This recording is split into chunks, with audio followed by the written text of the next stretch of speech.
पूरे देश में छात्रों के मुद्दे आजकल छाए हुए हैं। पेपर लीक का मुद्दा हो, नीट का मुद्दा हो, कैसे इन सभी सवालों के कटघरे में खड़े शिक्षा मंत्री धर्मेंद्र प्रधान इनके जवाब देते हैं। एक प्रेस कॉन्फ्रेंस भी उन्होंने की है, लेकिन उन छात्रों के लिए जो विचलित हैं कि कहीं उनके भविष्य के साथ खिलवाड़ न हो जाए, उन सभी सवालों पर उन्हें आश्वासन देने के लिए धर्मेंद्र प्रधान जी हमारे साथ हैं। बहुत स्वागत है आपका। मुझे लगता है कि राजनीति से परे देश के भविष्य की बात है, और इसीलिए जब हम आपसे पहला प्रश्न ये रखते हैं कि नीट विवाद में अभी तक सर पता क्या क्या चल पाया है सरकार को। लेकिन नीट में जब 5 मई को परीक्षा हुआ और आज तक 2 प्रमुख विषय सामने आई है। कुछ जगह पे गड़बड़ियों की बात आई है, कुछ जगह पे समय कम मिलने के कारण विद्यार्थियों में, स्टूडेंट्स में एक आक्रोश था।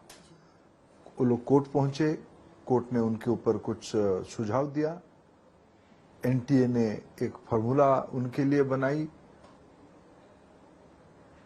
उस पर कुछ ग्रेस मार्किंग की व्यवस्था की गई।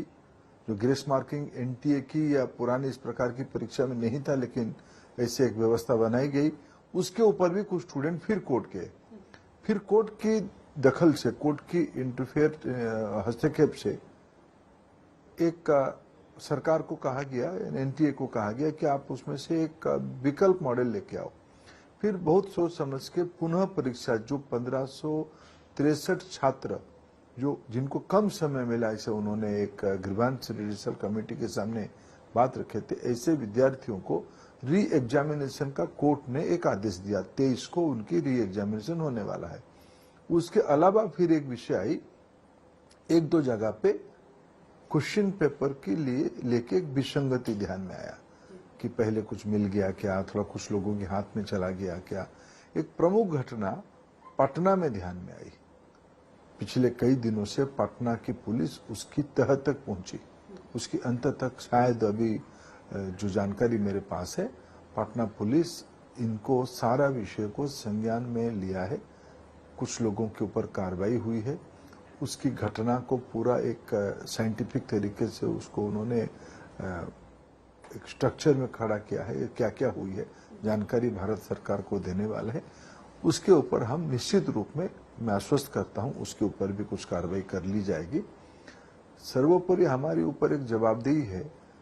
नीट के अंदर जो लाखों विद्यार्थी बहुत मेहनत से, जिस प्रकार की पृष्ठभूमि से, मध्यवर्गीय लोग, गरीब लोग, ग्रामीण लोग, छोटे शहरों के बच्चे, बड़े शहरों के बच्चे, ये सब लोग जो इस नीट परीक्षा को अपने मेरिट में पास किए हैं, उनकी हित हमारी सबसे ऊपर है।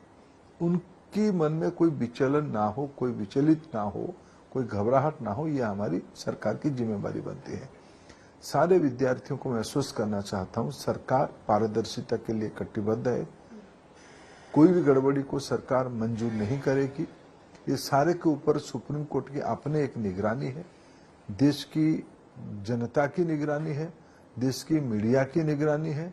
लेकिन कुछ विषयों को प्रमाण आधारित, तथ्य आधारित सरकार को डील करने की आवश्यकता है।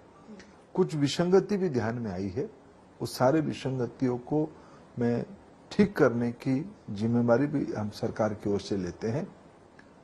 आने वाले दिनों में सारा विषय पारदर्शी तरीके से छात्रों की हितों को ध्यान में रख के किया जाएगा। धर्मेंद्र प्रधान जी, आप पर राजनीतिक आरोप भी इस दौरान बहुत लग रहे हैं। ये कहा जा रहा है कि आपने बहुत जल्दबाजी दिखाई एनटीए को क्लीन चिट देने में। क्या इस आरोप को आप स्वीकार करेंगे? देखिए, मेरा ये गलती था, मैं आपको कोई स्वीकार करने में, क्योंकि उस दिन जो पहला दिन था, उस दिन आप लोगों की चैनल में एजेंडा क्या थी जी? सारे देश की मीडिया के अंदर एजेंडा थी ग्रेस मार्क होनी चाहिए या रीटेस्ट होनी चाहिए। मैं उसी दिन, पहला दिन चुनाव से बाहर आके, मैं पहला दिन उस दिन ज्वाइन किया था, और उसी दिन सुप्रीम कोर्ट ने एक ऑब्जर्वेशन दिया कि इनकी रीटेस्ट कर लिया जाए। उस समय तक जो जानकारी मेरे पास कोई अन्य विसंगति की नहीं थी, कोई अन्य प्रकार के अनामोली की, अबनॉर्मलिटी की नहीं थी। तब मैंने कहा था कि अभी तक मेरे पास जितनी जानकारी है कि इसमें कोई विसंगति नहीं है। लेकिन जो ही मेरे को उसके बारे में ध्यान में आया, मैं उसके अंदर तक गया, मैंने वहाँ की बिहार में प्रशासन से बात किया, यहाँ हमारे अधिकारी उस काम पे लगे, भारत सरकार की अन्य एजेंसियां काम पे लगे, कई चीज भारत सरकार की शीर्ष नेतृत्व तो उसमें से चिंतित था। जब देखो प्रजातंत्र में जो चीज सच है उसको सच को बताना चाहिए। हमें, मैंने कहा कि विनम्रता के साथ हमारी इंटरेस्ट प्रोटेक्शन किसकी करनी है? स्टूडेंट्स की करनी है, छात्रों की करनी है, उनके अभिभावकों की चिंता करनी है। इसलिए अगर हमने कुछ कहा इसमें भ्रम सृष्टि हुआ, उसमें मैं उसको स्वीकार करने में मेरे को कोई द्विधा नहीं है। बाकी मैंने उसी दूसरे दिन ही कहा था कि कोई भी ताकतवर व्यक्ति हो, कोई भी व्यक्ति हो, कितना भी बड़ा हो, उसको अगर दोषी पाया जाएगा उसको छोड़ा नहीं जाएगा। और हम उस विषय में कायम है। इसको एक लॉजिकल एंड तक ले जाना हमारी दायित्व है और आने वाले दिनों में ऐसे गड़बड़ी ना हो, जीरो एरर की व्यवस्था हो, इसकी भी हम लोग दायित्व लेंगे। कैसे होगा जीरो एरर? देखिए, अभी कुछ ध्यान में आया कि एनटीए में जिस प्रकार की काम होते हैं, जिस प्रकार की एग्जामिनेशन कंडक्ट हो रही है, पिछले साल एनटीए में 1,30,00,000 बच्चे पढ़ाई के लिए या नौकरी के लिए इंटरव्यू परीक्षा देने आए हैं। इस साल अब तक 80 लाख लोग परीक्षा दे चुके हैं। एनटीए एक ऑटोनोमस और इंडिपेंडेंट बॉडी है, लेकिन इसका अर्थ नहीं कि उसके कामकाज स्वच्छंदता से चले जाए और बिना गैर जिम्मेवाराना हो जाए। कुछ इंटरनल रिफॉर्म की आवश्यकता है। सरकार उसमें गंभीरता से उस विषय को लिया है। एक उच्च स्तरीय कमेटी गठन किया जाएगा, एक्सपर्ट्स की कमेटी गठन किया जाएगा, जो एनटीए की स्ट्रक्चर, उसकी एग्जामिनेशन प्रोसेस, डाटा सिक्योरिटी, ये सारा विषय को बहुत बारीकी से, आज भारत इतना बड़ा देश एक अपने भविष्य को सुरक्षित करने के लिए जो परीक्षाएं होती है, यह 100% पारदर्शी हो, 100% जीरो एरर हो। उसके लिए आज सारे एक्सपर्ट्स की रिकमेंडेशन से इंटरनल रिफॉर्म एनटीए के क्या करना चाहिए उसको किया जाएगा। राहुल गांधी कहते हैं कि आपके जो सारे एक्सपर्ट्स होते हैं या फिर जो शैक्षिक संस्थान में जो लोग बैठे हैं वो सब एक विचारधारा के हैं, इसी वजह से वहां पर बैठे हैं और इसी वजह से गड़बड़ी हुई। देखिए, मैं आज के दिनों में कोई राजनीतिक टिप्पणी करना उचित नहीं मानता हूं, क्योंकि मेरी चिंता भारत के बच्चों के साथ है। मैं कोई भी चीज कहूं, प्रजातंत्र सभी प्रकार के मत के लोग रहते हैं, ओपोजिशन अपना काम कर रहा है, राजनीतिक स्तर से हमारे पास उसकी उत्तर हो सकता है, लेकिन मैं आज इस जिम्मेवारी में हूं। मेरे दायित्व बनता है मैं ऐसे कुछ बात ना कहूं, ऐसे उत्तेजना खड़ा ना करूं, ऐसे भ्रम ना फैलाऊं। अफवाह और भ्रम बहुत खतरनाक होता है आज के दिनों में। इसीलिए हम चाहते हैं कि आपकी तरफ से वो बातें सामने आए ताकि ये भ्रम खत्म हो। पटना में जो हुआ सर, वो क्या हुआ? जो पेपर लीक हुआ, जिसकी जांच हुई, कहा गया कि एनटीए से मांगा गया कि आप जो ओरिजिनल जो क्वेश्चन पेपर है वो दे दीजिए ताकि मिलान किया जा सके। फिर कहा गया कि उनकी तरफ से नहीं दिया गया। क्या पटना से पेपर लीक होकर पूरे देश में गया है? क्या आप जिम्मेदारी से इसके बारे में अभी कोई ऐसी बात है जिसको शेयर कर सके?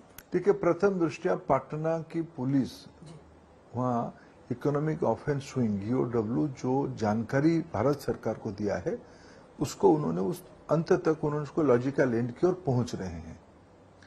वहां जो भी तथ्य बिहार पुलिस ने मांगा भारत सरकार को, सारे तथ्य समय के हिसाब से दे दिया गया है। इसकी सारे रिकॉर्ड की जानकारी हमारे सामने भी आई है।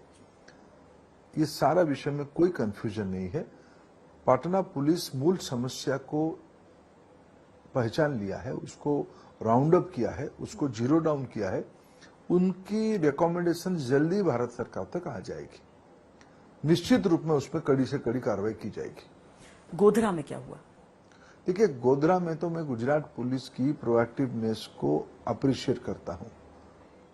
एक गलत असिस्टेंट सेंटर सुपरिटेंडेंट और एक अभिभावक के बीच में जो टेलीफोन पे वार्तालाप हो रहा था, उसको गुजरात पुलिस ने ही पकड़ लिया। पहले इंटरसेप्ट करके उनकी गोविंदा विभाग ने कुछ जानकारी दी, शायद इससे कुछ घटनाएं हो सकती है। इंटरसेप्ट किया, उनको पकड़ा गया, परीक्षा से उनको उनके ऊपर कार्रवाई कर ली गई। ऐसे कोई घटना गुजरात में नहीं है जिसमें से कोई क्वेश्चन वगैरह पहले से किसी को मालूम हो जाए। वो तो घटना जो नेचर था उसकी अलग चीटिंग टाइप का था। उस चीटिंग को भी प्रिवेंट करने की सफलता गुजरात में कर लिया गया। आपके अनुसार इस बार रैंकिंग मार्क्स के अनुरूप इतना अंतर क्यों दिख रहा है? देखिए, इस बीच में एक विषय को श्वेता जी मैं आपके सामने बड़े जिम्मेवारी और विनम्रता के साथ कहूं, पिछले कई सालों से जो सिंड्रोम ध्यान में आई है कि सुइसाइडल सिंड्रोम ध्यान में आई है, सबको दुख देता था। और मैं तो कभी उस घटना जब किसी भी स्टूडेंट्स कैंपस में, कोचिंग सेंटर हो या कहीं अन्य मेन स्ट्रीम कैंपस में से होता है, मैं खुद को अलग नहीं कर पाता था। मैं ही खुद को जिम्मेवार मानता था, मैं खुद के सामने खुद को जिम्मेवार मानता था कि ऐसे कैसे होगा, हमारी भविष्य ऐसे कैसे खुद को खराब कर सकती है। जो सारे एक्सपर्ट हमको पिछले दिनों में परामर्श दिए, रिकमेंडेशंस किए कि भाई जो परीक्षा के डर को खत्म करना पड़ेगा, परीक्षा की एक भूत लोगों के मन में सवार हुई है। इसीलिए पिछले साल से इस बार का मूल फर्क क्या हुआ है, कोरोना के समय में एनसीईआरटी और सीबीएसई ने अपना सिलेबस को छोटा किया है। पहली बार उस छोटे सिलेबस में परीक्षा हुआ, रिड्यूस सिलेबस में परीक्षा हुआ। क्वेश्चन पेपर एक चैलेंज था, हार्ड क्वेश्चन एक चैलेंज था। स्टेट बोर्ड की पार्टिसिपेशन ऑल इंडिया एंट्रेंस में बढ़ी है। ये सिर्फ बड़े बड़ों की, बड़े शहरों के बच्चों के लिए नहीं है। पिछले बार तो तमिलनाडु की स्टेट बोर्ड की एक ग्रामीण पृष्ठभूमि की लड़की नीट में टॉपर की थी। जैसे कैसे हुआ, हमने 12वीं स्टैंडर्ड स्टेट बोर्ड से को ध्यान में रखते हुए उनकी जो स्टैंडर्ड है, उस स्टैंडर्ड में इस बार क्वेश्चन बनाई गई। मेधावी विद्यार्थियों की संख्या उसमें से ग्रामीण इलाका की, छोटे शहरों की, मध्यवित्त परिवारों की, बिना कोचिंग के भी बच्चे इस बार ज्यादा सफल हुए हैं। मैं अगर आपको एक उदाहरण दूं समझने के लिए, नवोदय विद्यालय के बच्चे तो कोचिंग सेंटर में नहीं जाते हैं और जिले के गरीब बच्चे ही हैं। जिले में एक मेधावी विद्यार्थी हैं। आज कोई भी नवोदय विद्यालय जाओ, उसमें से अच्छा मात्रा में अनेक प्रकार की कॉम्पिटिटिव एग्जामिनेशन में 12वीं में बच्चे दाखिला लेते हैं। जेई एडवांस को लेते हैं, नीट को भी लेते हैं, क्लैट को भी लेते हैं, कृषि विश्वविद्यालय के लिए दाखिला के लिए लेते हैं। ये कैसे होती है? जब आप परीक्षा को सरल करोगे। आज 13 भाषा में परीक्षा होती है। भारत छोड़ के 14 और देशों में, 14 और सेंटर में खाड़ी के देशों में होती है। देश में 4750 सेंटर में होती है। इसी साल 3 लाख ज्यादा विद्यार्थी रजिस्ट्रेशन किए परीक्षा के लिए। जब आपकी नेट बड़ा होता है, परीक्षाओं को सरल किया जाता है, एक्सेसिबल किया जाता है एजुकेशन को, तब गांव देहात के बच्चे भी, गरीब घर की मध्य वर्गीय बच्चे भी अच्छा करते हैं। इसीलिए इस बार मेधावी विद्यार्थियों की पराकाष्ठा दिखी है। सर, इसी बीच ये हुआ कि नेट की परीक्षा को कैंसिल कर दिया गया क्योंकि अंदेशा सरकार को ये हुआ कि, और ऐसी चीजें मिली कि पेपर लीक वहां पर हुआ है। अब यहां पर मैं 2 तरह के छात्रों के लिए शिक्षा मंत्री का आश्वासन सुनना चाहती हूं। एक वो छात्र जिन्हें लग रहा है कि नीट में कोई गड़बड़ी हुई है और कैंसिल होना चाहिए, रीनीट होना चाहिए, और एक धड़ा उन छात्रों का जिनके बहुत सारे ईमेल्स हम सबको भी मिल रहे हैं एक पत्रकार के तौर पर, जो कह रहे हैं से नो टू रीनीट। वो कह रहे हैं कि हमने भी 3-4 साल से पढ़ाई की है, तैयारी की है, आज सब हमें संदेह की नजर से देख रहे हैं, कहीं ऐसा तो नहीं होगा कि परीक्षा कैंसिल हो जाएगी और हमने जो अच्छा परफॉर्म किया है वो जाया जाएगा। देखिए, मैं देश के सारे विद्यार्थियों को आश्वस्त करना चाहूंगा, उनके हितों के साथ कोई खिलवाड़ कोई नहीं कर सकता है, कोई कॉम्प्रोमाइज नहीं होगा। सुप्रीम कोर्ट की निगरानी है, सुप्रीम कोर्ट भी सारा विषय में देख रहा है। कोई भ्रम की, कोई अफवाह की कोई गुंजाइश नहीं है। अस्वस्थ रहिए। मेधावी जो लिस्ट आई है उसी पे भरोसा करिए। जो कुछ समस्या पिछले दिनों में ध्यान में आई थी, आधे उसको समाधान कर दिया गया है, और जो छोटे एक जगह की समस्या आई थी उसको भी तह तक हम लोग पहुंच चुके हैं। जल्द ही उसके ऊपर भी कार्रवाई कर लिया जाएगा। जो लोग मेधावी लिस्ट में है उनको घबराने का कोई कारण नहीं है। आखिरी सवाल धर्मेंद्र प्रधान जी, क्या एक ऐसा दौर देख सकता है जहां पर जीरो एरर हो, जहां पर पेपर लीक बंद हो जाए? हमारी सरकार की प्रतिबद्धता है जीरो एरर हो। पेपर लीक के ऊपर हमने एक सख्त कानून बनाई है, जल्द ही उसकी रूल्स बन जाने वाले हैं। चुनाव की व्यस्तता के कारण वो थोड़ा नहीं बन पाई होगी, लेकिन इस बीच में मैंने जितना जानकारी लिया है, लॉ डिपार्टमेंट ने उसकी कानून को रूल्स रेगुलेशन में कन्वर्ट कर चुकी होगी। इस बीच में हम पूरा आश्वस्त करते हैं इस प्रकार के गुनाह में संश्लिष्ट लोगों को किसी को भी छोड़ा नहीं जाएगा। बड़े बड़े गिरोह है, रसूखदार लोग उसके पीछे हैं, बड़े बड़े लॉबी उसके साथ काम करते हैं। हमारी प्रतिबद्धता देश की गरीब, मध्यवर्गीय, सामान्य लोगों की बच्चे जिनके पास मेधा अकूत है, उनको अपॉर्चुनिटी देने की, जीरो एरर, बिना माल प्रैक्टिसेस की दायित्व सरकार की निश्चित बनती है। उसकी जिम्मेवारी हम लेते हैं। बहुत बहुत धन्यवाद हमसे बातचीत करने के लिए।